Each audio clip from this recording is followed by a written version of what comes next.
Mga personality na tumitira reputational attacks to gain money, to gain position, dapat yun yung managot. Pero yung NBI, let's be fair to the men and women of NBI, law enforcement itong mga to.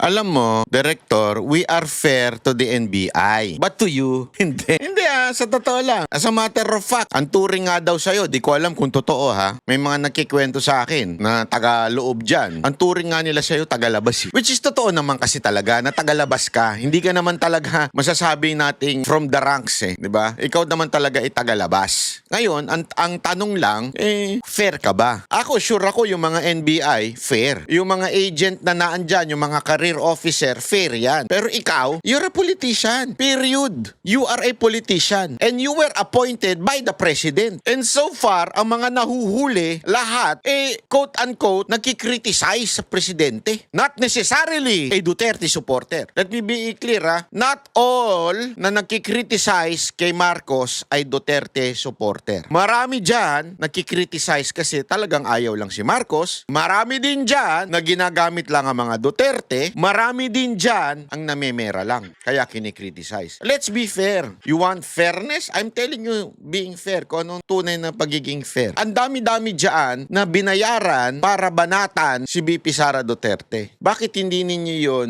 i-case build up yung mga ganun? Kasi meron nga dyan, ewan ko kwento-kwento lang, di ba? Na talagang namemera lang na mga vlogger. Bakit hindi ninyo ini-entrap o kini-case build up?